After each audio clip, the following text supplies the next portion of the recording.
Well, hello, everyone, and welcome to the Love of Business podcast at prconnectionsradio.com, the voice of new media. My name is Maria Faith, also known as Miko, and I will be your host today.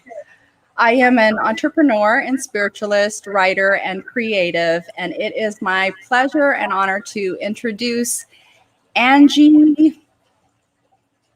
I'm sorry, I forgot to ask how to pronounce your name. No problem. Crowther. Crowther. No Angie, problem. Yes. Thank you. I was going to do that. We're easygoing here. Well, Angie Crowther is the founder of Champion Educational Services, which offers tutoring, college and career prep, and social and emotional support. Serial entrepreneur, this is Angie's third educational business and her first business with the goal of worldwide expansion. I love it. Oh, Powerful, thank you. beautiful. Can I read this little part that you wrote on the bio you sent me? Sure, please. Because I thought it's so beautiful. Every single human has gifts and talents, and a well-lived life means using our gifts in our work and in service to our communities. Champion Educational Services teaches success to students of all ages by helping every person recognize and nurture their gifts and talents, leading to a better life for all. 100%. Oh, That's beautiful. I don't see how you couldn't, I mean, that I get the chills. I kind of did too. I was like, wow, I really believe that. That is the core of it too. So tell us how did you come up with this vision? Well, my professional background is as a school counselor. And I chose that career because it matched what we were just talking about. So at its core, the school counseling profession helps students academically. It helps them plan for the future, and it helps them to develop healthy relationships and be healthy in their own psychology through guidance and learning some skills and practicing things. So I chose the profession because of that vision. And then when I decided to stop working in schools and instead found this business, I founded it on the same principles. That's really beautiful that you're able to transfer your vision from, the education environment or establishment to your own vision that's, even more expansive because, you're the boss. That's right. So there you just transitioned to the theme of your podcast, which is the love of business, when you can start your own thing and not answer to a supervisor. Yes. Such liberation and freedom in that. And it comes with its own challenges, but we choose those. Definitely. It's so true. So I'm also interested here in it seems that your goal of worldwide expansion has already gotten off to a great start. You have worked as a school counselor, college admissions consultant, and test prep expert in Tucson, Arizona, Provo, Utah, Las Vegas, Nevada, Mumbai, India, and Abu Dhabi, United Arab Emirates. Yes. So maybe you're curious about how that happened. Please tell us. Okay, I'll even make it a little more international and tell you that I was born in Australia because my parents were this kind of, it was a movement called Mother Earth, and they were kind of like Mother Earth hippies. So my dad came back from the Vietnam War and they were kind of disillusioned with America. So they moved to the rainforest of Australia, where I was born. And then they realized America actually, it's flawed, but it has a lot of strengths. So I guess that's a way to say it. So they moved back to Arizona, to the US, and we lived in Arizona, grew up like 20 miles outside of this tiny rural town. So we grew our own food. We were allowed 1 hour of TV a week. My dad taught us how to lay brick, and we built our own house. I Wow. was thinking too that the town was pretty small, so we had more books in my house than in the town library if you took out the westerns and the romances. So we just grew up with, like, this sort of intellectual, earthy life. Then went to the University of Arizona, then which had its own journey towards champion educational services. Graduate school in Utah, moved to Las Vegas, worked there, and then I met my husband, who's a music teacher. And this is, it's so ironic that education, let's remember back before the pandemic started, education was not viewed that well, right? Like everyone's all teachers complaining, parents complaining, oh, what's wrong with our country? It's the education. So here's the irony. International schools outside the US love Western, specifically American teachers, and they love American curriculum.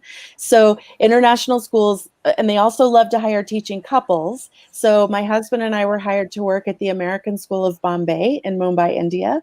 And then we moved and we worked 3 years in Abu Dhabi in various schools there.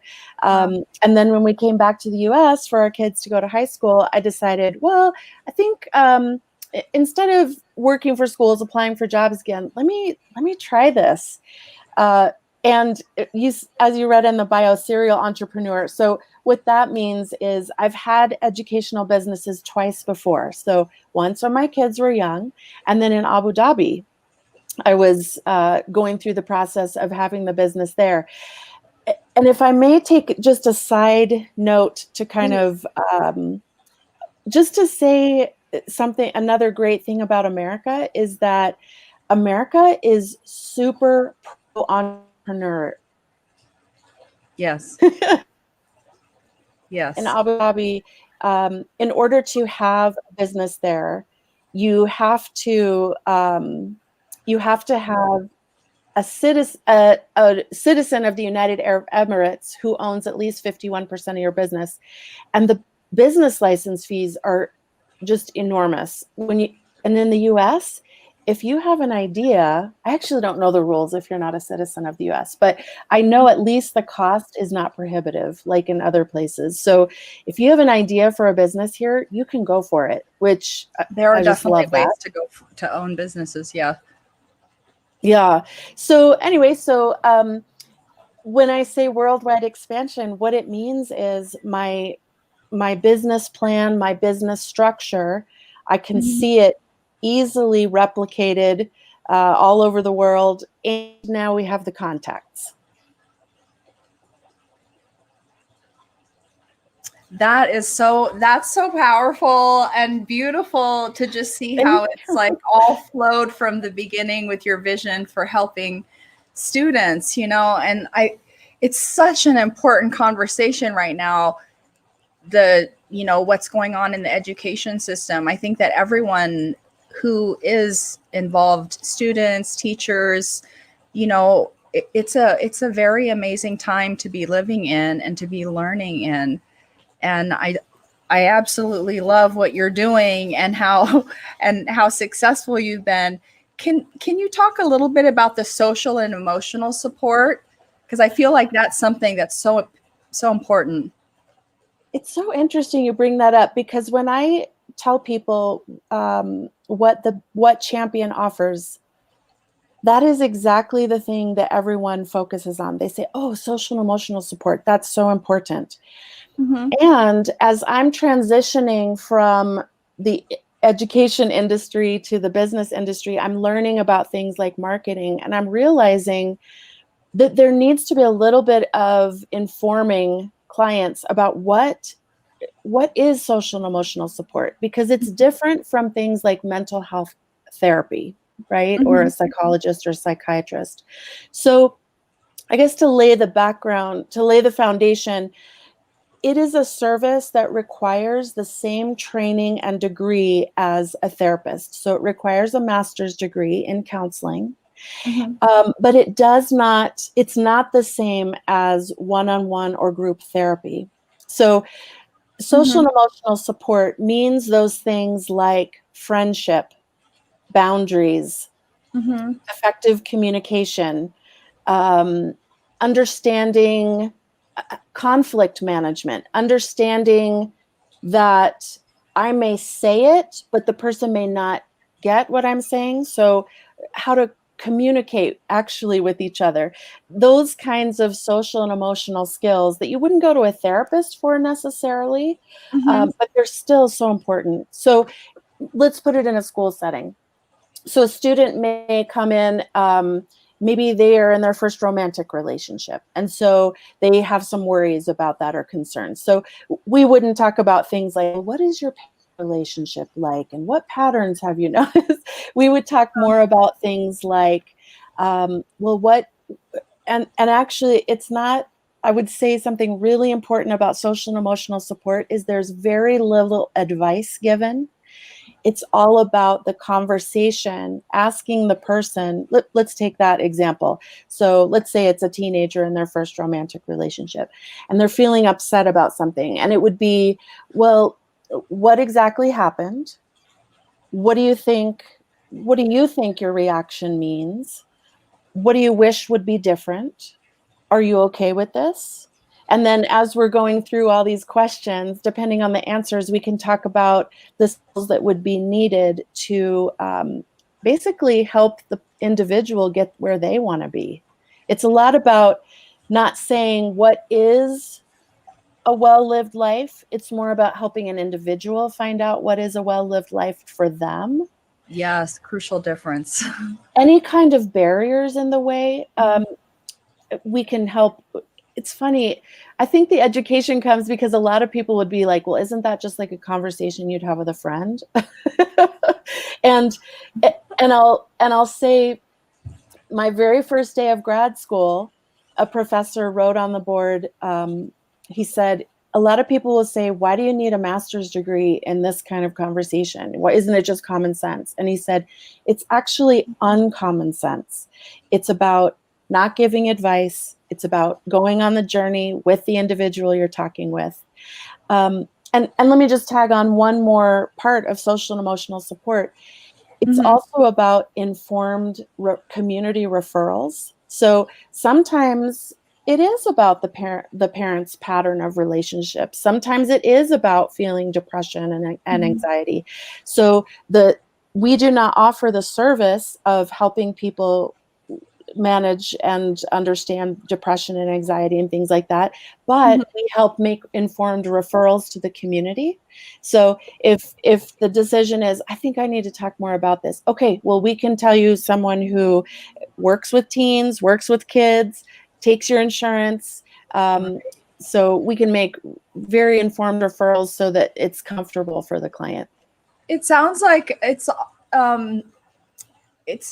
sounds like a way for young people to really learn to navigate life. Yeah. You know, Right. from a wellness perspective, as opposed to, waiting until something happens and then needing to address those same issues and still do a same navigation, of like, which therapist do you click with and what kind of therapy do you want to have? And, and then I myself, as part of a healing journey, have psychosocial rehab support, which is, it sounds kind of similar in that, it was helping me to get through things with less anxiety and, or depression or learned responses, like, but it was coming more from the, the rehabilitative standpoint, but it just sounds similar. And I feel it's a fantastic support that I never even knew existed. And yeah, so the business side of it as a new business owner is I need to learn the skill or talk with someone who has the skill. How do you educate someone about a product or service that you have that maybe people don't know exactly what it is. So that's the Mhm. business side. And then the content of the service, like you were talking about, is it's so, yeah, it's journey. It's Mhm. and it's Mhm. also that there's no one right way, meaning, because you were talking a little bit about being a spiritualist, a healer, things like that.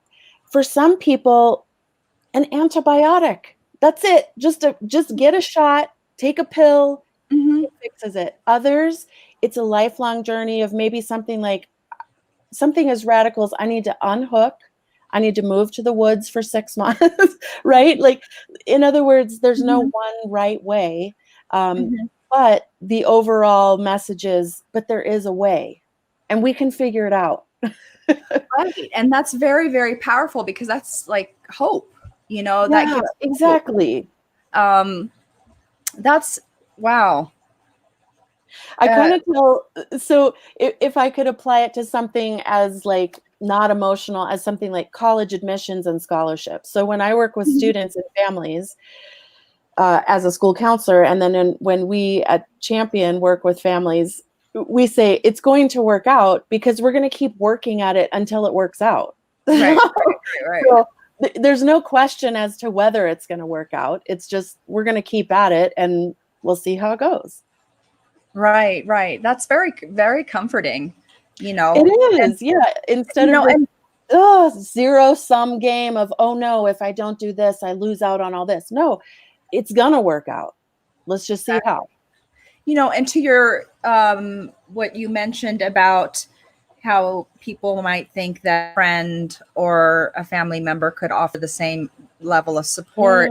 Yeah. It's just um, from my perspective, someone studies so many different, the amount of attention and focus and study that goes into understanding people from those different angles and in different contexts. And it's like really the study of people Yeah.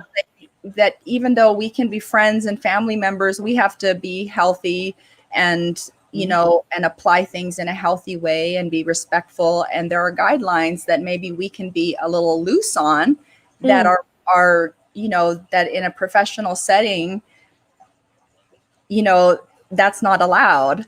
And it It's so true. integrity of the interaction. And a lot of times family and friends are very free to give advice, and whereas a professional would be a little more hesitant to just go ahead and dish out advice because they know that that's not how the relationship is.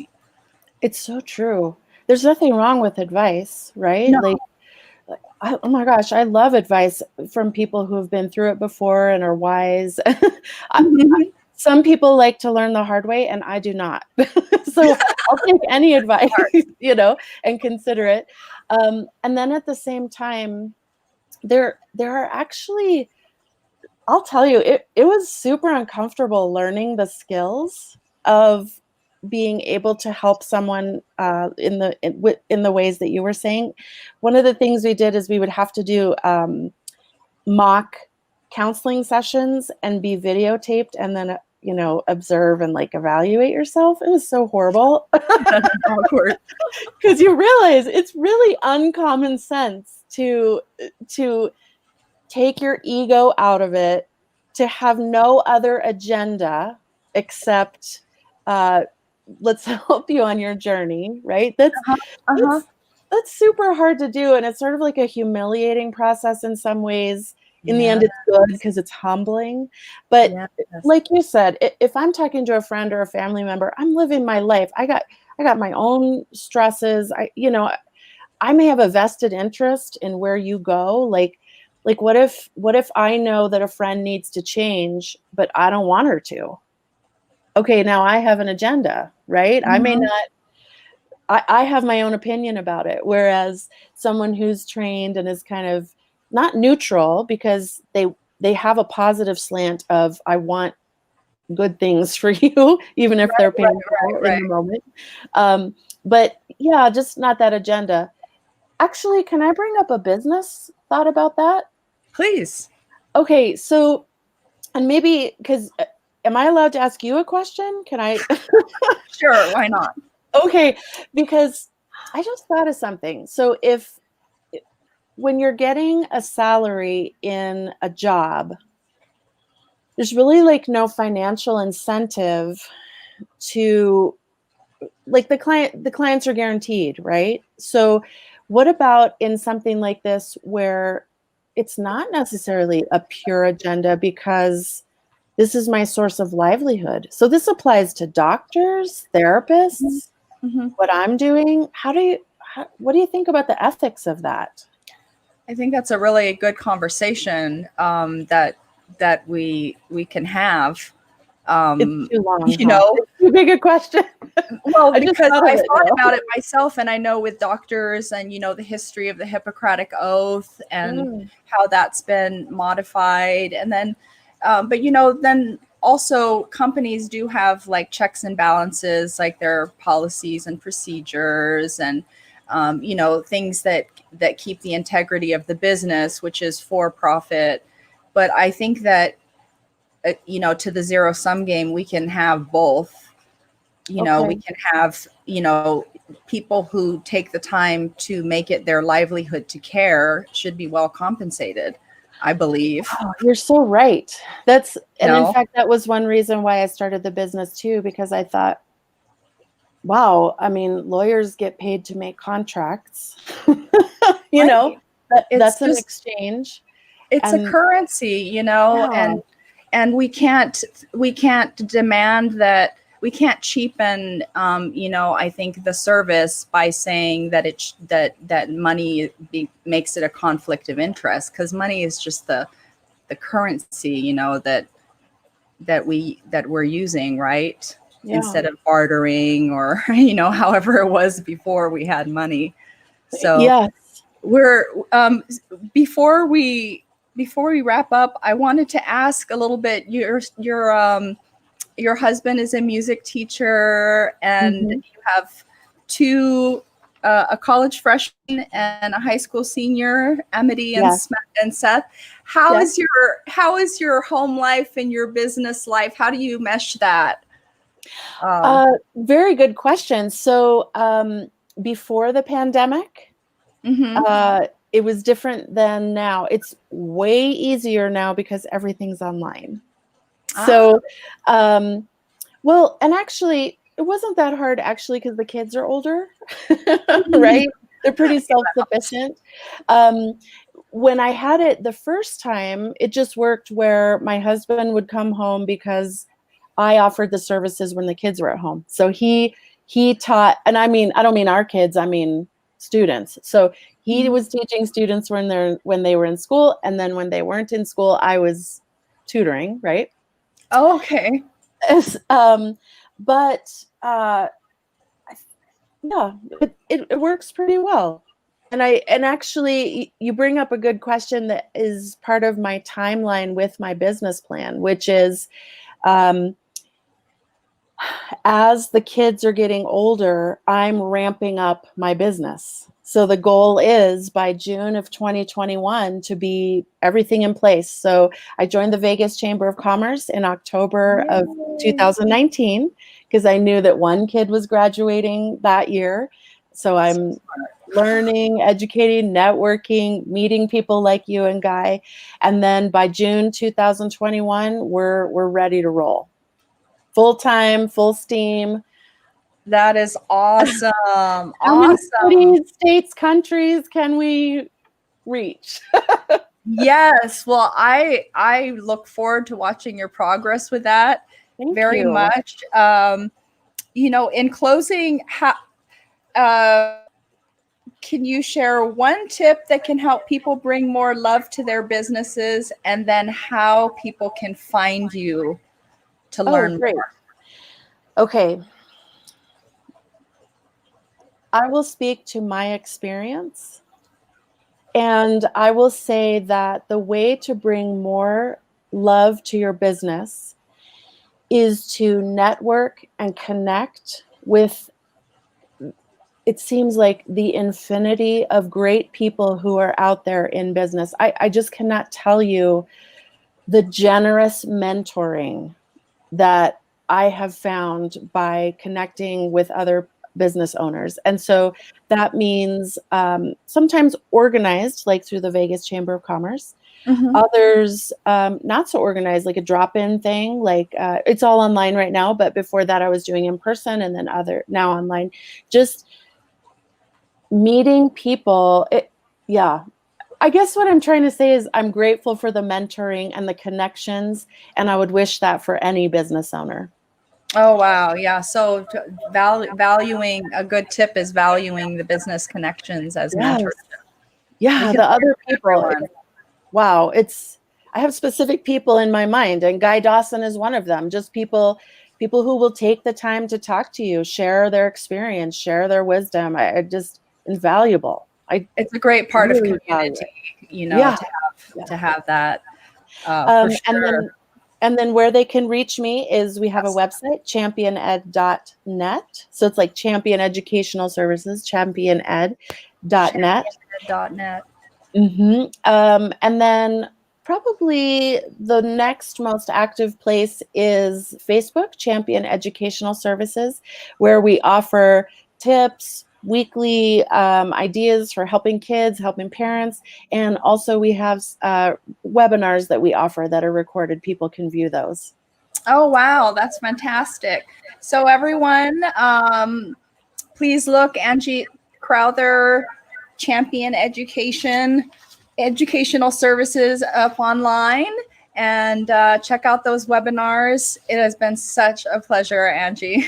Thank you so much. It's been such a pleasure to talk with you too. Thank you very much. My pleasure.